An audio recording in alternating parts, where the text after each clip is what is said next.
و هفتم قبل از میلاد ارائه کردند. Syair-syair ini telah dibentangkan pada abad-abad ke-7 dan ke-8. هسیود اشعار تعلیمی در باب اخلاق و حکمت عملی است.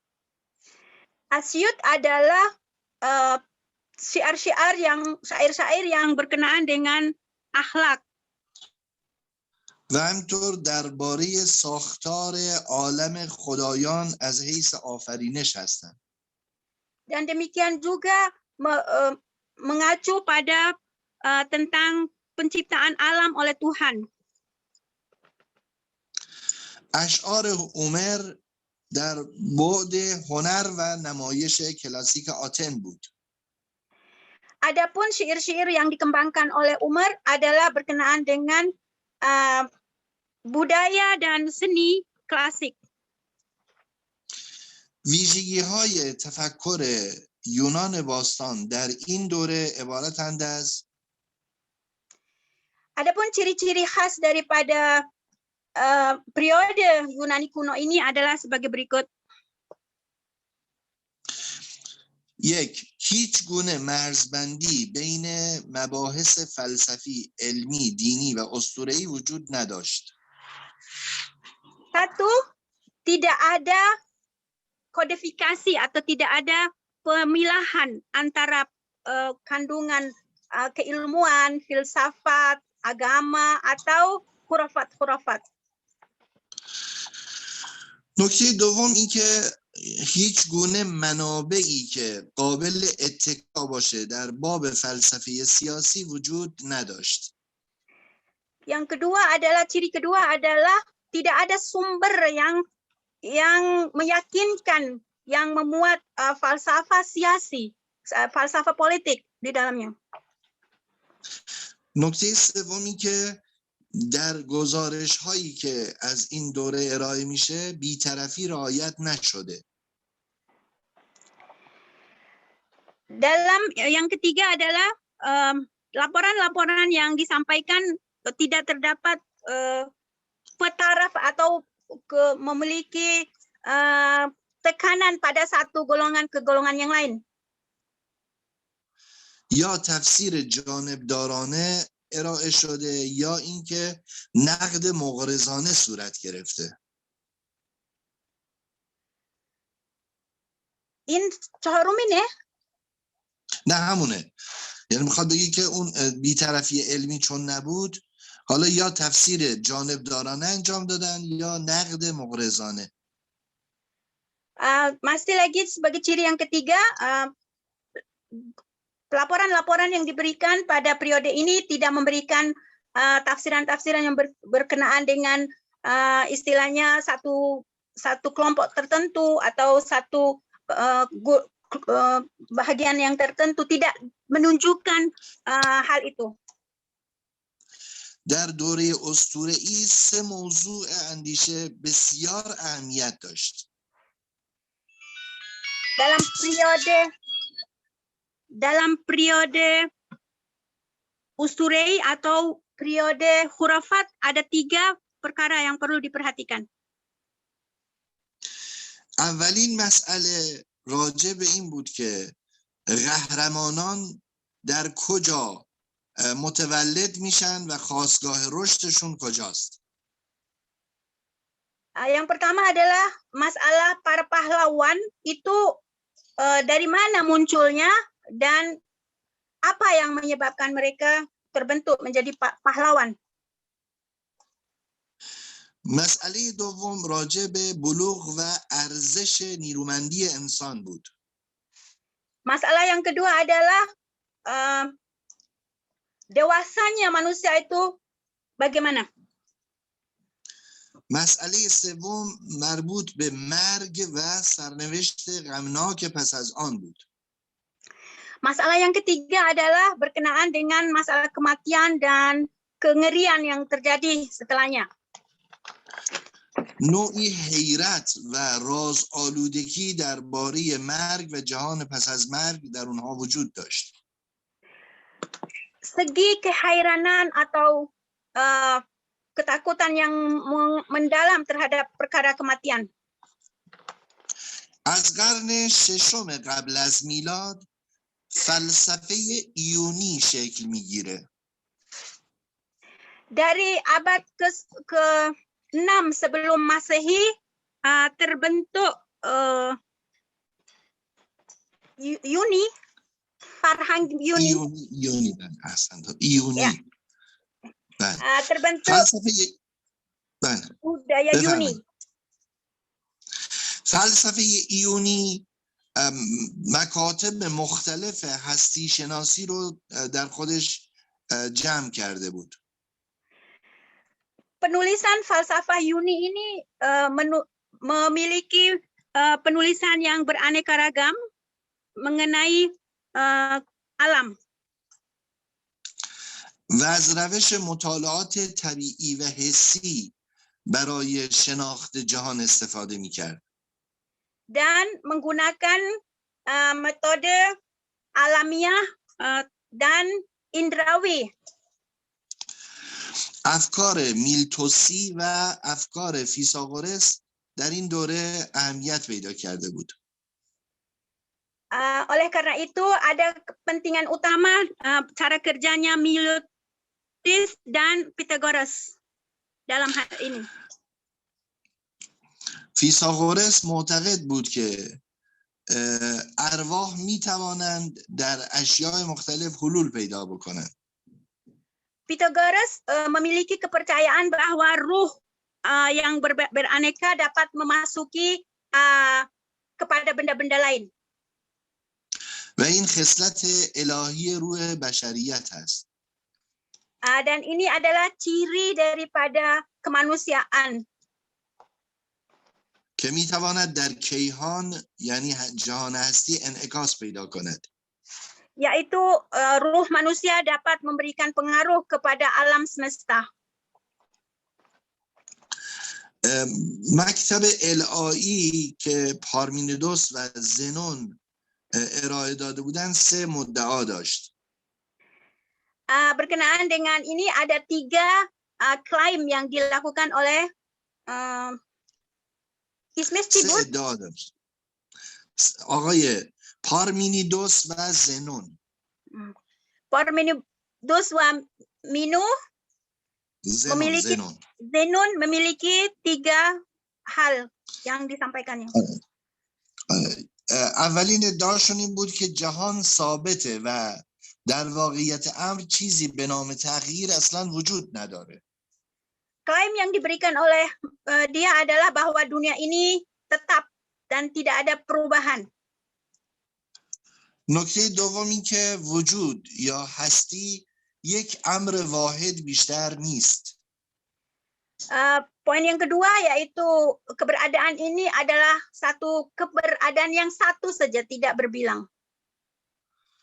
و معتقد بود که عناصر اولیه شکل دهنده جهان مجموع آب، خاک، هوا و آتش است.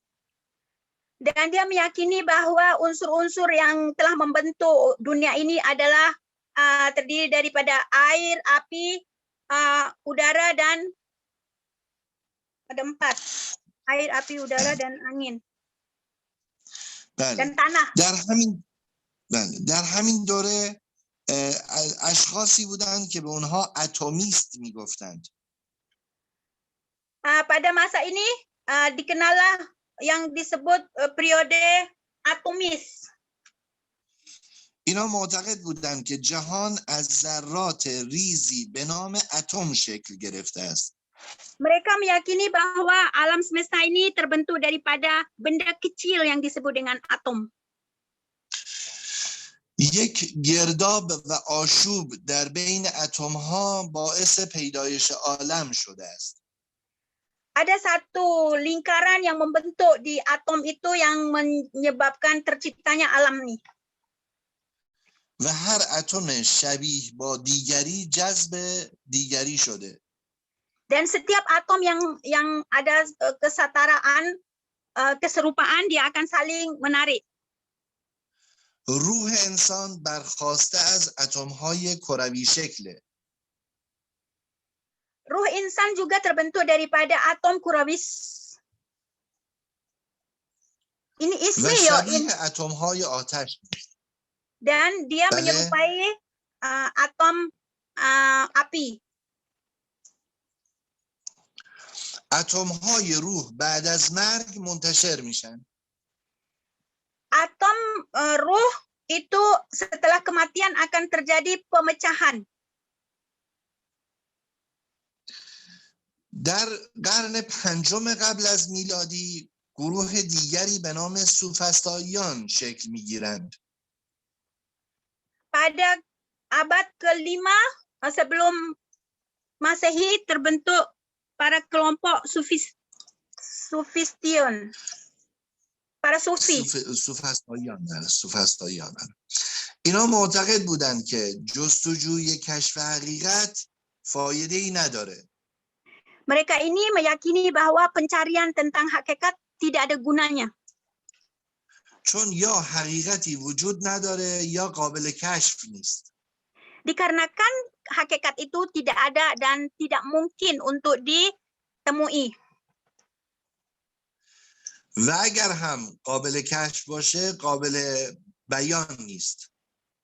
Dan jika pun dapat dicapai, namun tidak dapat dijelaskan.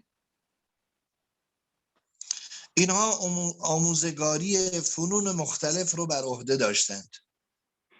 Mereka ini mengambil tempat untuk memberikan pembelajaran. و شاگردان خودشون رو در فن جدل و مناظره ماهر می‌کردند. Dan para pelajar daripada guru-guru ini mengajarkan kepada mereka untuk bagaimana cara berdialog dan bermujadalah. تا در هر موقعیتی بتونن بر طرف مقابل غلبه پیدا بکنند. Supaya mereka dapat mencapai kemenangan pada setiap dialog. به خاطر مهارتی که در آموزش داشتن به اینها میگفتن سوفیست.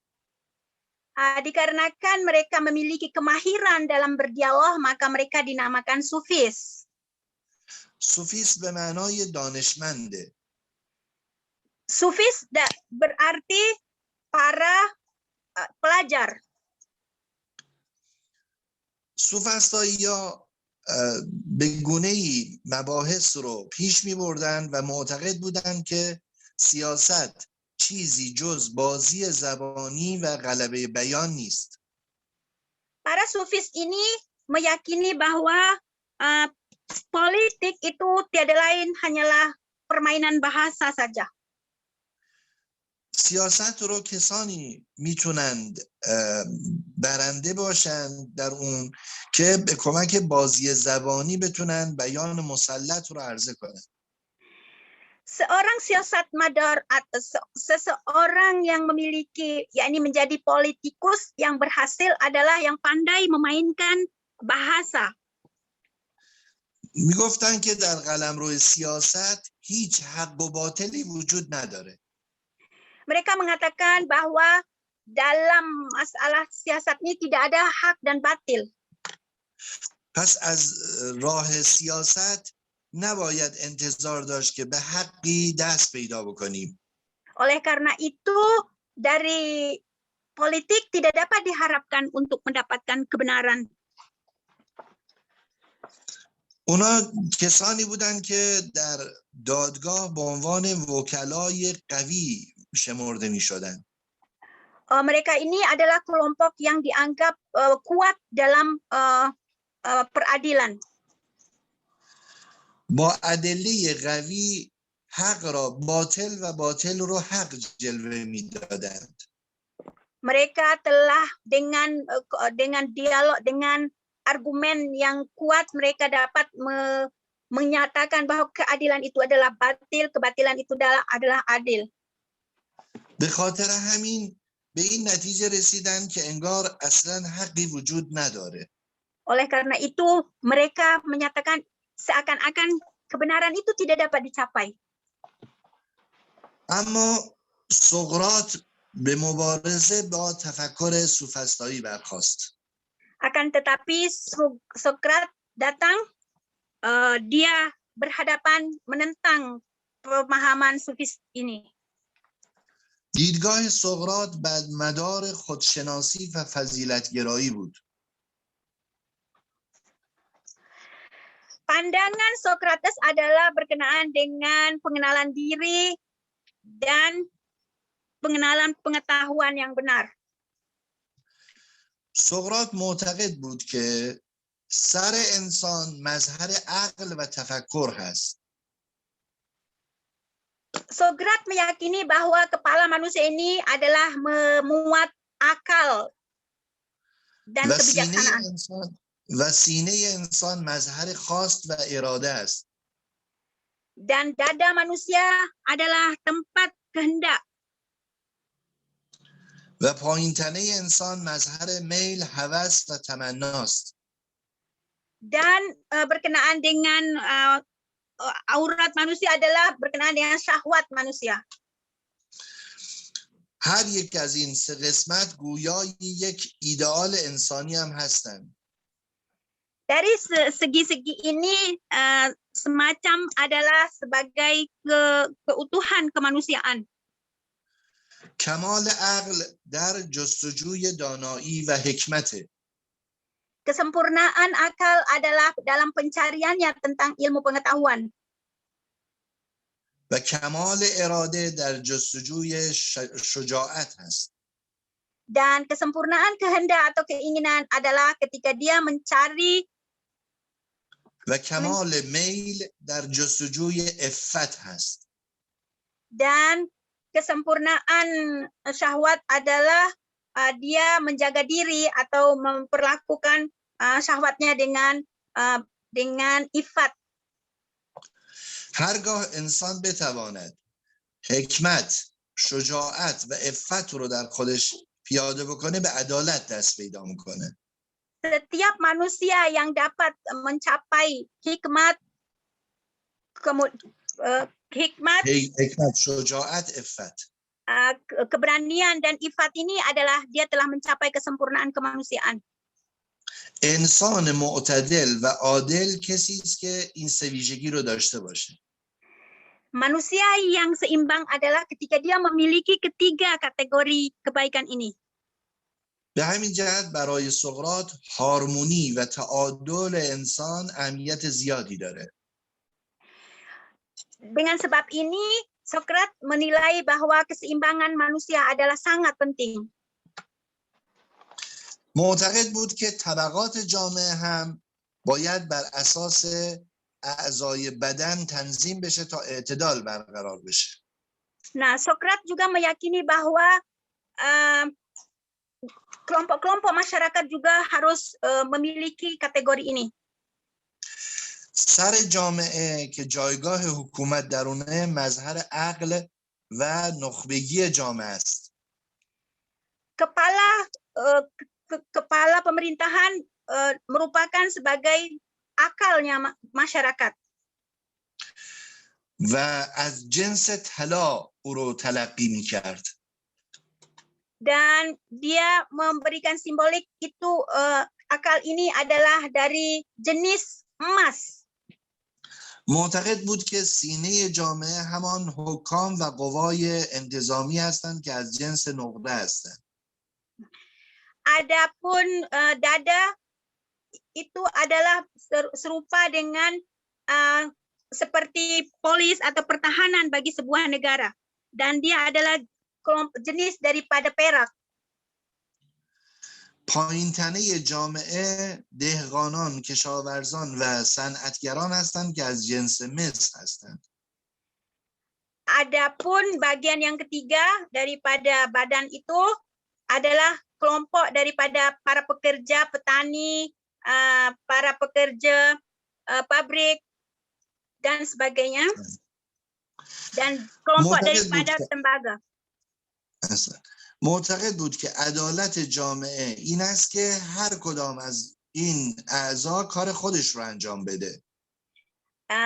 Sokrat meyakini bahwa keadilan masyarakat itu apabila terjadi pada tiga bahagian ini melakukan kerja-kerjanya masing-masing.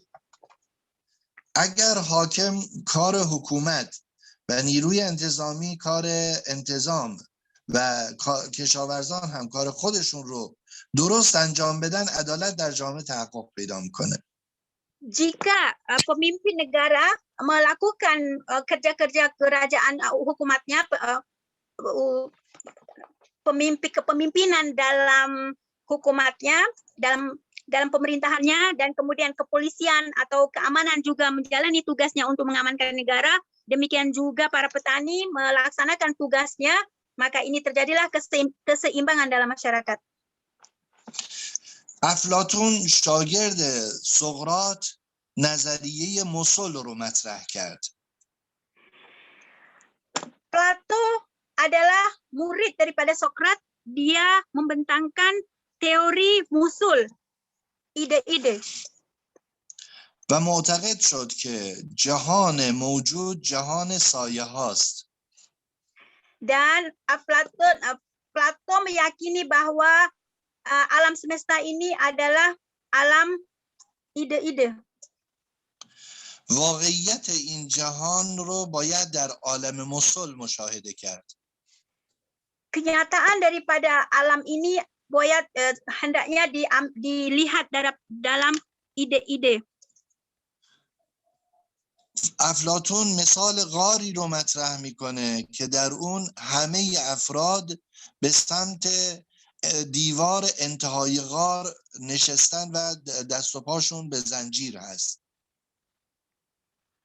Plato memisalkan kehidupan manusia ini dalam alam ini bagaikan di sebuah gua, di mana pada akhir daripada gua itu dengan tangan kaki yang terbelenggu mereka merangkak. اینها فقط میتوانند دیوار انتهای غار را مشاهده کنند و به در غار هیچ توجهی ندارند. Mereka hanya memandang keluar ke tembok gua itu dan tanpa memperhatikan isinya. بنابراین فقط سایه هایی رو که در انتهای غار مشاهده می کنند جز او حقیقت دیگری رو نمی یابند. Oleh karena itu mereka hanya memandang bayang-bayang yang ada dan tidak dapat mencapai apapun. تا یکی از میان اینها زنجیرها رو از دست و پای خودش باز میکنه و به سمت در غار حرکت میکنه. Sehingga ada seorang daripada mereka melepaskan belenggu itu dan dia berusaha untuk membuka pintu gua itu. در اونجا متوجه میشه که اشیایی حقیقی از جلوی در غار عبور میکنند. Di sanalah dia ternampak kebenaran benda-benda yang ada. و سایه های اون اشیا هستند که در انتهای غار مشاهده میشن. Dan dia melihat bayang-bayang yang ada di dalam gua itu. وقتی از در غار کامل خارج میشه، ketika pintu gua itu sempurna terbuka, متوجه میشه که این نور هست که بر این اشیا میتابه و سایه اشیا رو در داخل غار انعکاس میده. Dia dapat sadar bahwa yang menyebabkan adanya bayang-bayang itu adalah adanya sinar yang memancar ke arah benda-benda dan membentuk bayang-bayang. و این نور یک حقیقت واحدی بیش نیست. Dan cahaya ini adalah satu hakikat yang tidak ada duanya. پس تمام حقیقت یک امر واحد است که در سراسر جهان میتوان مشاهده کرد. Oleh karena itu kita dapat menyaksikan bahwa hakikat itu adalah satu saja yang memuncrat ke alam semesta ini. کسی که به این حقیقت راه پیدا میکنه فیلسوف هست. Seseorang yang mencapai hakikat ini adalah disebut filosof. فیلسوف وظیفه دارد که دوباره به داخل غار برگردد. Filsuf punya kewajiban untuk dia kembali ke dalam gua. تا کسانی که در غار نشستند را با حقیقت بیرون از غار آشنا بکنه. supaya dia dapat memberikan penjelasan kepada anggota yang ada dalam gua itu tentang hakikat. و به اونها بفهمونه که چگونه باید از درون غار به سمت حقیقت راه پیدا بکنند. Dan memberikan pelajaran kepada mereka bagaimana cara untuk keluar daripada gua itu. او فیلسوفی است که حالا باید حاکم بر جامعه باشد. Itu adalah seorang filsuf yang mestinya menjadi pemimpin suatu masyarakat. او باید قوانین مربوط به سعادت بشر رو تنظیم بکنه. Filosof itu hendaknya harus menyusun undang-undang yang berkenaan dengan kesejahteraan, kebahagiaan umat manusia. اگر فیلسوفی وجود نداشت باید حاکمی که در جامعه هست او رو فیلسوفش کرد. Jika tidak ada filosof di dalam suatu masyarakat itu, maka pemimpin masyarakat hendaknya membentuk para filosof. و باید به او فلسفه آموخت. Dan hendaknya diberikan pelajaran tentang filsafat. بنابراین یا باید فیلسوف حاکم باشد یا حاکم فیلسوف. Oleh karena itu, hendaknya haruslah pemimpin itu adalah seorang filosof atau filsuf harus mempelajari tentang kepemimpinan. تا بتونه حقایق رو به اونها بشناسونه. Supaya memperkenalkan kebenaran kepada masyarakat. و اونا به سعادت خودشون دست پیدا کنند. Sehingga mereka dapat mencapai kebahagiaan mereka.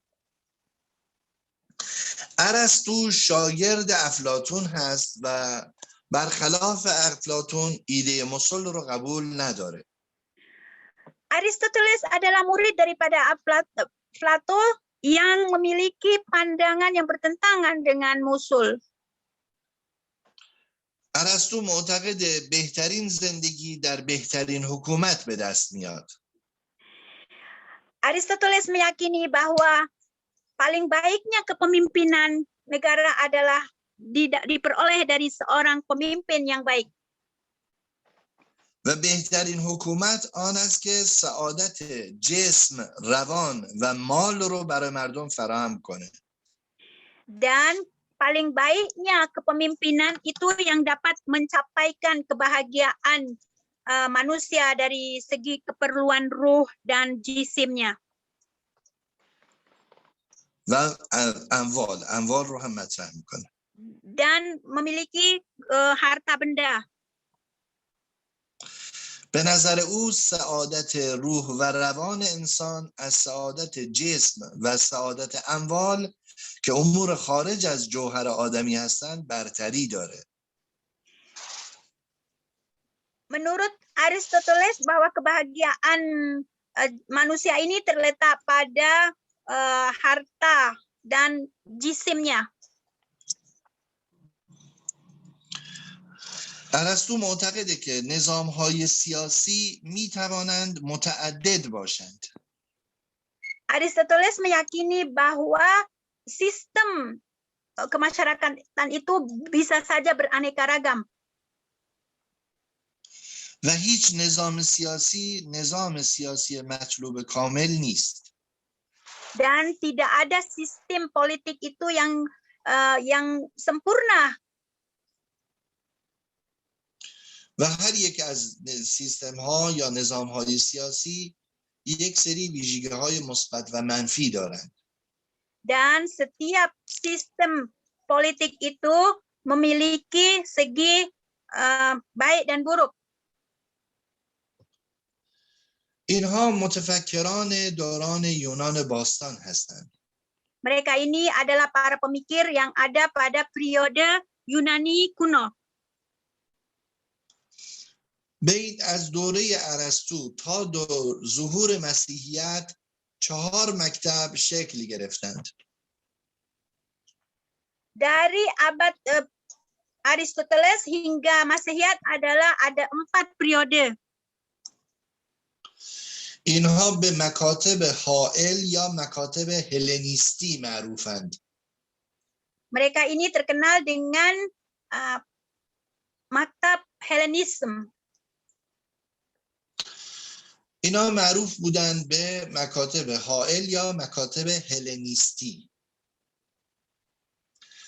یکی از این مکاتب مکتب کلبیون هست. این دومینه؟ ببینید میگم 4 تا مکتب اینجا شکل گرفت که مکاتب به نام مکاتب حائل یا مکاتب هلنیستی معروف بودند. اولین اونها مکتب کلبیون هست. کلبیون؟ کلبیون بله. یعنی دل کلبیون؟ کلب به معنی سگ. Oh, سگ. آره. حالا میگم دلیلش میگم براتون چی بوده. Pada periode itu ada maktab mazhab filosofis, maktab Hellenisme yang terdiri dari beberapa kategori ini. Satu, kelompok Kalbion, yaitu kelompok anjing. کلبیون کسانی بودند که معتقد بودند زندگی انسان بایستی بر اساس طبیعت انتظام پیدا بکنه. Kelompok ini menyatakan bahwa manusia itu hendaknya hidup secara naturalnya. و باید زاهدانه زندگی کرد مثل سگ که چگونه فقط به اندکی غذا و اندکی آب بسنده میکنه. Seperti hendaknya seperti berlaku seperti kalbion itu seperti anjing itu yang hidupnya hanya tercukupi, jadi harus hidup secara sederhana, secukupnya untuk makan dan minum saja. آنها برای خودشون خانه‌ای نمی ساختن و فقط معتقد بودند که باید به سعادت روان و روح انسان توجه کرد. Mereka tidak membangun rumah dan mereka hanya memperhatikan kebahagiaan itu hanya terletak pada ruh. حتی معتقد بودند که اگر بنا باشه ما به سعادت روح بپردازیم، سعادت جسم اصلا مهم نیست. Mereka punya keyakinan sekalipun kita memperhatikan kebahagiaan ruh itu dan kebahagiaan jisim itu tidak perlu. به خاطر همین که اهمیتی به زندگی مادی نمیدادن به اینها میگفتن کلبیون. Dikarenakan mereka tidak memperhatikan kepentingan kehidupan ini, sehingga mereka dipandang sebagai kelompok anjing. حتی مطرح میکنن که یکی از متفکرین اونها هنگامی که اسکندر بالای سرش رسید و از او تقاضای چیزی کرد، sehingga kan ada salah satu pemikir mereka menyatakan ketika Iskandar seorang hakim meminta sesuatu, اسکندر مقدونی به عنوان امپراتور یونان از او خواست که اگر چیزی میخوایی از من بخواه. Iskandar Magduni ini menyatakan kepada pemikir kelompok ini, Kalbion ini, adakah engkau menginginkan sesuatu dariku? او گفت من تنها یک چیز بیشتر نمیخواهم و آن اینکه سایه‌ات را از کنار من بردار تا من آفتاب بر من بتابد. Pemikir kelompok Kalbion itu menyatakan bahwa aku tidak menginginkan sesuatu pun dari engkau, aku hanya ingin meminta sesuatu dari engkau, yaitu kau singkirlah dari hadapanku supaya aku dapat sinarnya matahari. من به هیچ چیز نیاز ندارم و تو نیازمندی چون تو نوکر امیال خود هستی. Aku tidak memerlukan apapun dari engkau. Sebenarnya engkau lah yang menginginkan sesuatu daripada harta bendamu. مکتب دوم مکتب رواقیون هست. ببخشید اون مکتب دوم چیه؟ رواقیون؟ رواقیون، بله بله. اون چیه رواقیون؟ الان توضیح میدم. زنون به عنوان یکی از حالا بخواد توضیح بدید بفرمایید، بعد من ترجمه توضیح میدم. بفرمایید. Kelompok kedua bernama Rawakiyun. رواقیون کسانی بودند که معتقد بودند باید سعادت رو از طریق تأملات فلسفی به دست آورد. Kelompok Rawakiyun meyakini bahwa kebahagiaan itu hendaknya didapat daripada secara falsafah. اینها یک محفلی رو در یک نمایشگاه نقاشی یا رواق نقاشی برگزار می‌کردند که عده خاصی میتونستن اونجا حضور پیدا کنند. Mereka telah membuat majelis, mengadakan majelis-majelis seni yang dimana hadirlah orang-orang tertentu di dalamnya. چون این محفل در رواق یا نمایشگاه نقاشی برگزار میشد معروف شدن به رواقیون. Dikarenakan kerja seni mereka itu diadakan di dalam satu satu balai teater macam gitu, jadi sehingga disebut dengan kelompok Rawakiyun. اینها هیچ وقت تلاش نکردند که در مرحله سیاست ورود پیدا کنند. Mereka ini sama sekali tidak berusaha untuk masuk dalam arena politik. چرا که اینها معتقد بودند که عالم سیاست فضایی برای کار اونها وجود نداره. در عالم سیاست فضایی برای کار اونها وجود نداره. Karena mereka meyakini bahwa dunia siasat, dunia politik itu tidak ada tempat untuk mereka. چون اسکندر مقدونی آتن رو، نظام سیاسی دموکراسی آتن رو از هم پاشیده بود و امپراتوری تشکیل داده بود، به همین جهت اینها علاقه‌ای به حضور در سیاست نداشتند. Hal ini dikarenakan bahwa imperatori demokrasi Aten, Iskandari itu telah berubah menjadi sebuah imperatori, bukan lagi ada sisi masuknya rakyat, tapi sudah menjadi satu imperatori. Dari itu mereka menyingkirkan diri daripada politik. و چون مردم آتن رو خسته از سیاست میدونستند، به همین جهت اینا رو به سمت تأملات فلسفی میکشوندند.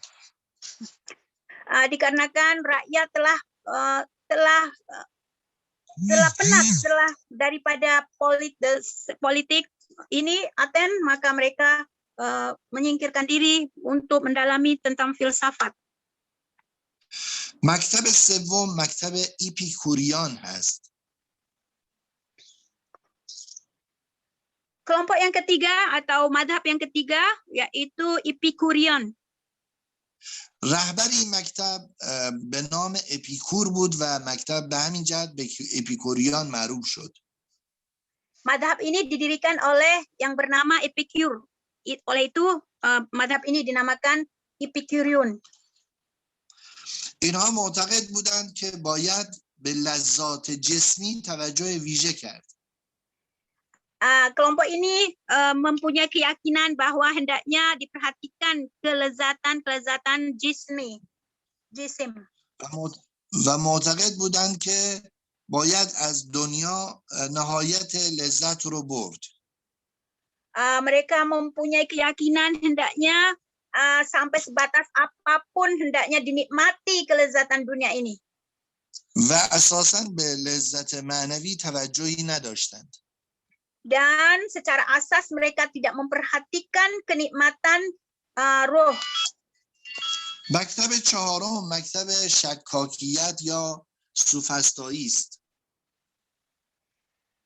Mazhab yang keempat adalah mazhab yang bernama Syakakiyat atau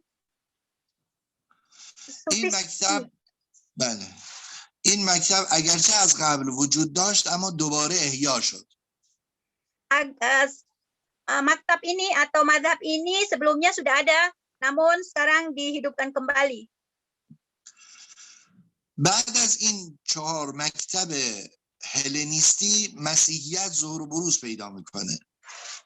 Nah, setelah keempat mazhab Helenis ini, maka bangkitlah maktab Masihiyat. با مبعوث شدن حضرت مسیح علیه السلام تفکر یونانی دچار تغییر میشه. Dengan pengangkatan Nabi Isa, lahirnya Nabi Isa, maka pemikiran Yunan berubah. بر اساس سنت مسیحی نگاه به این جهان نگاهی غیر اصیل است. Berdasarkan keyakinan tentang cara Masihiyat, maka dipandanglah dunia ini sebagai gairi apa sih, Bu? Gairi? غیر اصیل، اصالت نداره. Tidak dipandang sebagai yang memiliki keaslian.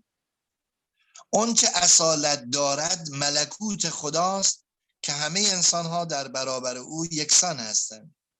Adapun yang memiliki keaslian itu adalah alam malakut yang di mana manusia berada di bawahnya. مسیح می‌خواهد تا جایی که ممکن است انسان را از عالم ملک جدا کرده و به ملکوت خدا نزدیک کند.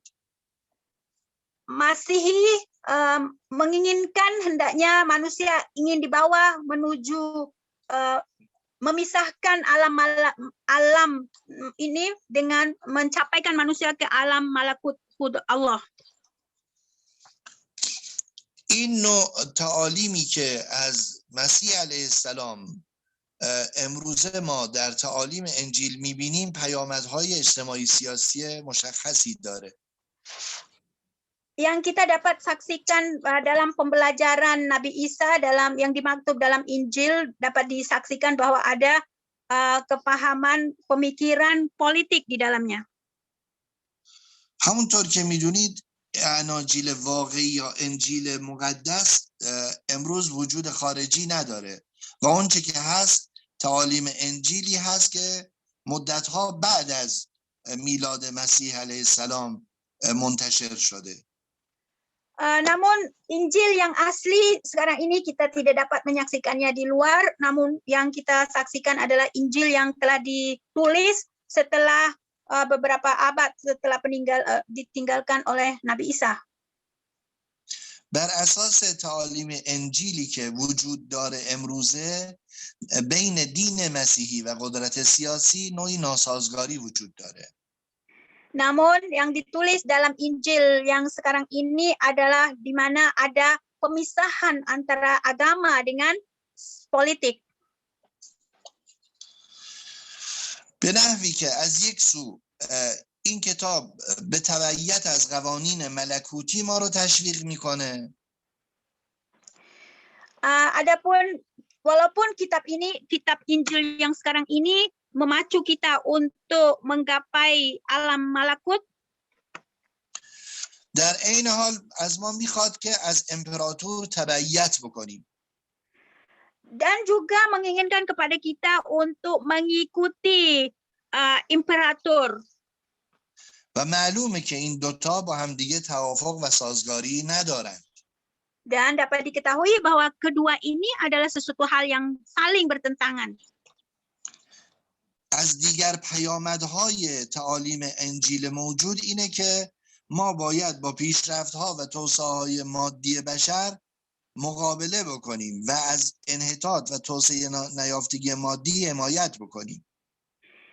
Adapun salah satu yang lain pengajaran Injil yang sekarang ini adalah kita harus mencegah perkembangan kepemilikan material dan mengarah kepada pemilikan kemajuan material. پیامد سوم اینه که باید در برابر قدرت‌های مسلط مقاومت نکنیم و نوعی محافظه‌کاری از خودمون نشون بدیم.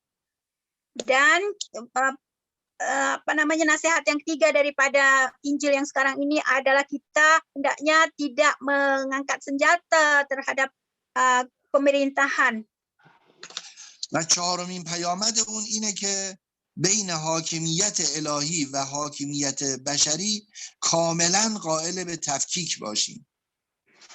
Dan nasihat yang keempat adalah antara kepemimpinan manusia dengan kepemimpinan Tuhan itu harus dipisahkan.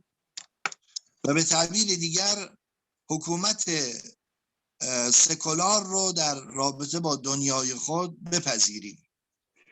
Dan dengan kata lain kita menerima kepemimpinan sekularisme. اینجاست که بعضی از اندیشمندان مسیحی آمدن در رابطه با تعالیم انجیل تأملاتی انجام دادند. Dari sinilah munculnya para pemikir-pemikir dunia barat berdepan dengan pengajaran Injil yang demikian. یکی از اونها سنت آگوستین هست. Salah seorang daripada mereka bernama Saint Augustine.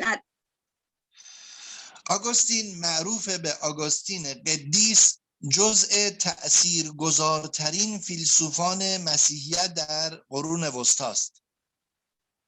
Augustine adalah seorang daripada Selkirk. او ابتدا شخصیتی مانوی یا دوگانه‌گرا یا ثنویت‌گرا بود. Dia adalah seorang yang memiliki kepribadian yang memiliki keyakinan dua arah. ولی خودش اعتراف میکنه که وقتی فهمید این مذهب دوگانه‌گرا یا ثنویت‌گرا بیهوده است به سمت روم مهاجرت کرد. Namun setelah dia melihat bahwa keyakinan dia yang memiliki dua arah ini, maksudnya percaya pada Tuhan dan percaya kepada kemanusiaan, dia meninggalkannya dan berpindah ke Rom. و در روم به مکتب فلسفی شکاکیون ملحق شد. Dan di Rom dia telah bergabung dengan maktab Syakakiyat atau keraguan. بعد از مدتی فهمید این مکتب هم درست نیست. Setelah beberapa lama juga dia menyatakan bahwa maktab ini adalah tidak benar. در شهر میلان با شخصی آشنا شد که اندیشه های نوافلاطونی داشت. Di kota Milan dia telah menemukan pemikir dengan para pemikir baru Aflatun. و پس از آنکه مسیحیت رو پذیرفت بر اساس اندیشه های نوافلاطونی آمد و مسیحیت رو اندیشه های مسیحی رو بازسازی کرد. Setelah dia berkolaborasi dengan pemikiran New Aflatun, maka dia melihat kembali ajaran Masihiyat. آگوستین کتابی داره به نام شهر خدا. Augustine memiliki buku yang berjudul The City of God. ایشون معتقده که ما با دو شهر خاکی و آسمانی مواجه هستیم. یکی مبدأ شهر خاک و در واقع دو تا شهر، یکی شهر خاکی، یکی شهر آسمانی، یکی بشری و یکی الهی. Augustine meyakini bahwa ada dua kota, yaitu kota Tuhan dan kota manusia. قابیل رو مبدأ شهر خاکی میدونه و هابیل رو متعلق به شهر خدا. Qabil dia menyatakan bahwa Qabil itu berkaitan dengan kota manusia dan Habil adalah berkaitan dengan kota Tuhan. اولی رو سزاوار توبیخ میدونه و دومی رو سزاوار تمجید. Yang pertama yaitu Qabil itu dianggapnya layak untuk dicela dan yang kedua Habil adalah layak untuk dipuji. به اعتقاد مسیحیت هیچ انسانی نمیتواند خوب باشد بلکه در ابتدا همه گناهکارند و بد مگر اینکه بعداً توبه کنند و از حالت بدی به سوی شهر خدا حرکت کنند. Dalam keyakinan agama Masihiyat, tidak ada manusia yang suci. Semuanya memiliki dosa dan sehinggalah dia bertobat dan memasuki kota Tuhan. آگوستین معتقده در سراسر جهان یک کلیسای واحد بیشتر وجود نداره. Agustin meyakini bahwa seluruh dunia hanya memiliki satu gereja. همه ملت‌های جهان در تمام زمانها عضو آن هستند. Seluruh umat manusia di seluruh dunia dia adalah sebagai ahli gereja itu. هر کس به آیین مسیح ایمان داشته باشد جزو این کلیسا هست. Setiap orang yang memeluk agama Masihiyat, agama Kristen, maka dia menjadi ahli kota itu, ahli gereja itu. خاستگاه اول زندگی بشر آسمان بوده، اما با ارتکاب معصیت به زندگی دنیا تنزل پیدا کرده. Pada permulaannya manusia itu adalah memiliki keinginan yang awesome, yang ketuhanan. Namun dikarenakan perlakuan dosanya, dia terhempas ke bumi. تنها موقعی میتونه مجدداً به آسمان صعود کنه که خداوند درباره او لطف و عنایت داشته باشه. یعنی باید به آیین شهر خدا در بیاد و ایمان بیاره. Hanya satu jalan untuk mengembalikan kondisi kesucian manusia itu, yaitu dengan mengharap kasih sayang Tuhan sehingga dia dapat dimasukkan kembali ke kota Tuhan. آگوستین معتقده در جهان خاکی عدالت مطلقا وجود نداره و عدالت از آن جهان گستر الهی یعنی خداونده. Agustin meyakini bahwa di kota bumi di bumi tidak akan terjadi, tidak akan memiliki keadilan. Yang ada keadilan hanyalah di kota Tuhan. اگر جهان خاکی بخواد درش عدالت اتفاق بیفته، معیار و میزان عدالت اطاعت از اوامر الهی است. Jika kota Tuhan menginginkan keadilan, hendaklah dia harus taat kepada Tuhan. پس کسی که خدمتگزار خدا نیست هیچ گونه عدالتی ندارد. Oleh karena itu, siapapun yang tidak berkhidmat kepada Tuhan, maka dia tidak akan mendapatkan keadilan. فرماندهی کشتی حکومت را باید در دست خدمتگزاران خدا قرار داد. Pemimpin yang akan mengendalikan pemerintahan hendaknya daripada hamba Tuhan. پس بر امپراتوری واجب است که از مردان خداترس و پیرو قوانین الهی تبعیت بکنه. Oleh karena itu, imperator harus memiliki lelaki yang mentaati kehendak Tuhan. چون آنها قدرت را نه برای خود بلکه باید برای مردم بخواهند. Karena mereka tidak menghendaki kekuasaan, tetapi mereka menginginkan untuk manusia, berkhidmat kepada manusia. به نظر آگوستین اگر عدالت را کنار بگذارید، امپراتوری ها راهزنانی بیش نیستند. Dalam pandangan Agustin, jika keadilan disingkirkan, maka yang akan memimpin umat manusia ini adalah para perompak atau mafia. خب ما تا این زمان مباحثی رو که مطرح کردیم از یونان باستان تا دوره مسیحیت رو براتون مطرح kardیم. انشاءالله برای جلسه آینده توماس آکویناس رو براتون توضیح خواهم داد. Hingga sekarang ini kita telah membahas era atau periode Yunani kuno hingga Masihiyat, dan insyaallah kita akan membahas Thomas Aquinas. Akan kita lanjutkan pada pertemuan yang akan datang. اگر سوالی هست در خدمتتون هستم. Jika ada pertanyaan, dipersilakan.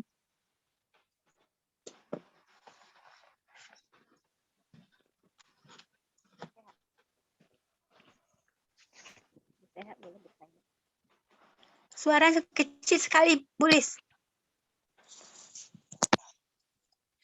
Bertanya sama Ustadz. Oke. Tadi Ya, soal Ustadz, daram. بفرمایید. Afwan, tadi Ustadz menjelaskan bahwa ternyata sekularisme itu justru datang ide-idenya dari ajaran Kristiani sendiri. Jadi memang selama ini saya memahami justru sekularisme itu tumbuh karena dominasi dari kekuatan dominasi gereja terhadap masyarakat, kemudian terjadi semacam pembelengguan. Nah, ketika kebebasan mulai muncul, barulah ada seolah-olah ada keinginan untuk memisahkan dengan agama ya, urusan-urusan politik itu. Tetapi tadi Ustadz menjelaskan bahwa justru memang dari ide-ide Masihiyat ini sekularisme itu muncul. Jadi ini memang agak sedikit bertentangan dengan pemahaman saya sebelumnya. Mohon penjelasan dari Ustadz. Ya. درباره این وجود سکولاریزم یعنی آغاز تفکر سکولاریزم که معمولا ما تا این حال شنیدیم این سکولاریزم آمده با مسیحیت یعنی با کلیسا برخورد کرد. اونها میخواست آزادی باشه. ولی در این درس ما میبینیم سکولاریزم از ایده اونهایی که یعنی از بوستان، از یونان باستان در یک دوره از ایدئالیسم به وجود آمده این تفکر سکولاریزم. تا به حال ما فهمیدیم این سکولاریزم در غرب در معاصر غرب به وجود آمده به خاطر یعنی از برخورد با کلیساها که اونها آزادی انسان را محدود کرده. این دوباره شما میتونه یعنی توضیح میدهید؟ بله، خدمت رو عرض بکنم در قبل از دوران مسیحیت تفکر یونانی هیچ ارتباطی با دین و در واقع عرصه‌های دینی پیوند نداشت، با آموزهای دینی پیوند نداشت و به همین جهت متأثر از اسطوره هاست و آموزه هایی که متأثر از اسطوره ها باشه میشه به یک عنوان او رو سکولار نامید. Dari segi ini disebutkan sekuler disebabkan pada masa Yunan kuno itu pemikiran manusia pada masa itu dikuasai oleh khurafat. Nah, dari segi inilah disebut ini adalah sistem sekularisme, yakni di mana tidak ada pengaruh agama di dalamnya. Jadi ini yang disebut dengan istilah sekularisme ini sudah tercipta pada sebelum kedatangan Masihiyat, sekalipun yang kita dengarkan sekarang ini setelah adanya gereja yang mengekang munculnya ide sekularisme. Tidak, sebenarnya dari sebelum Masihiyat muncul dan pada masa Yunani kuno, yaitu pada zaman mereka mempunyai itikad ada pengaruh khurafat yang tidak ada kaitannya dengan agama. Dari situ inilah istilah sekularisme yang ada. به عبارت دیگه ریشه های سکولاریسم رو میشه در یونان جستجو کرد، اما اصل در واقع جوهره سکولاریسم رو ما بایستی بعد از دوره رنسانس مشاهده کنیم. Jadi dengan kata lain kita bisa mengatakan bahwa akar daripada pemikiran sekularisme ini bermuncul pada waktu zaman Yunani kuno.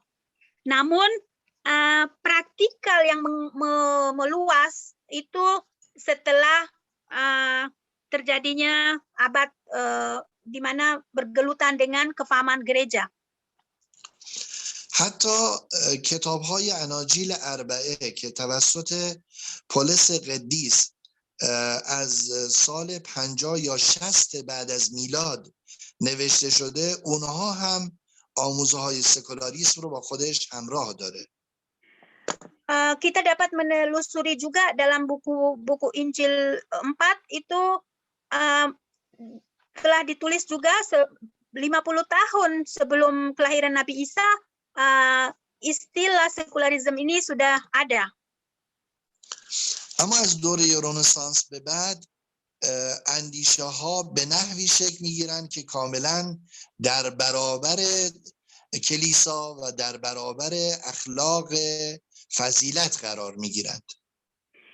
Akan tetapi kita juga telah melihat bahwa perkembangan pemikiran sekularisme ini ketika berhadapan dengan, ya ini setelah zaman Renaissance, itu muncul yang kita baca selama ini. Jadi walaupun sebelumnya sudah pernah dibentangkan dalam bentuk akar dia pada zaman Yunani kuno. سکولاریسم در همه عرصه‌های اقتصادی، سیاسی، فرهنگی و اجتماعی و در تمام افکار و اندیشه‌ها بعد از رنسانس ظهور و بروز پیدا می‌کنه. Walaupun kita nampak jelas bahwa sekularisme ini telah mempengaruhi sistem perekonomian, sosial, kemasyarakatan, ini semua pada masa setelah Renaissance.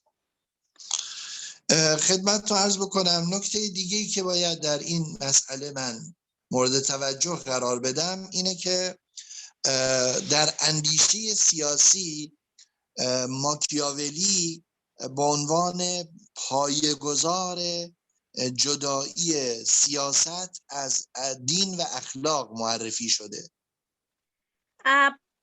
Poin yang penting yang perlu diperhatikan dalam pembahasan saya ini adalah bahwa Machiavelli adalah sebagai pemimpin atau pencetus ide pemisahan antara agama dan politik. و به همین جهت او رو پدر سیاست مدرن تلقی کردند. Oleh karena itu dia disebut sebagai bapak politik modern.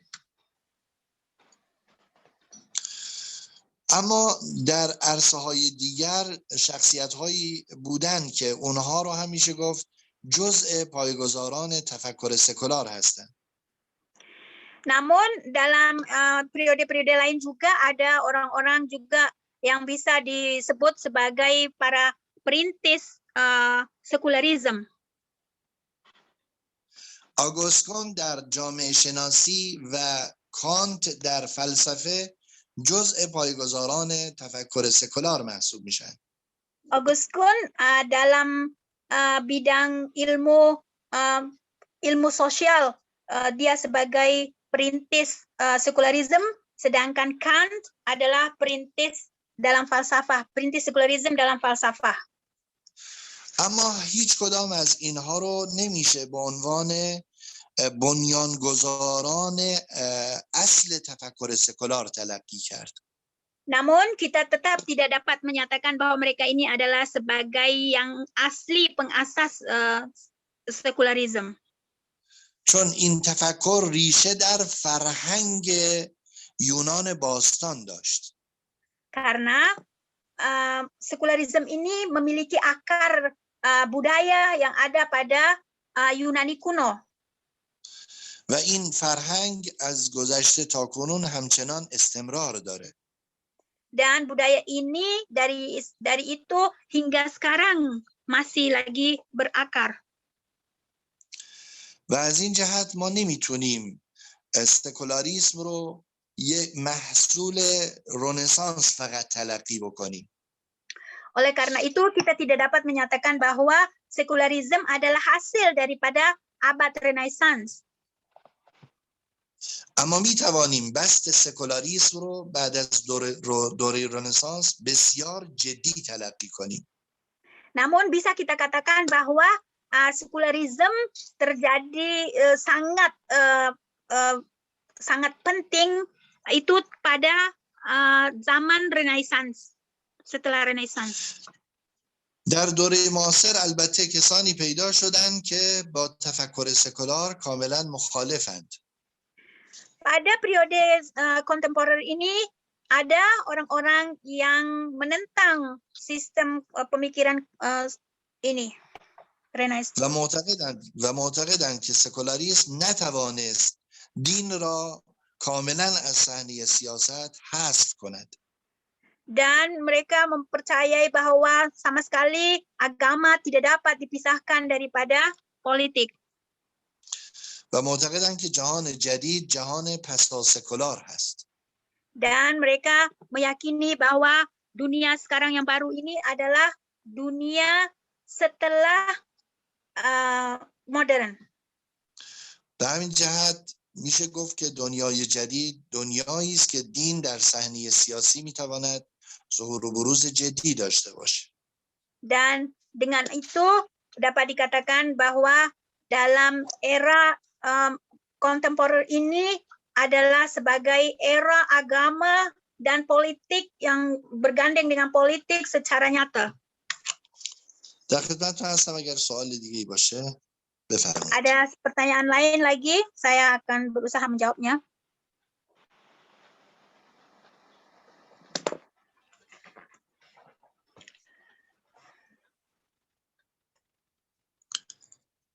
سوال دیگه نیست؟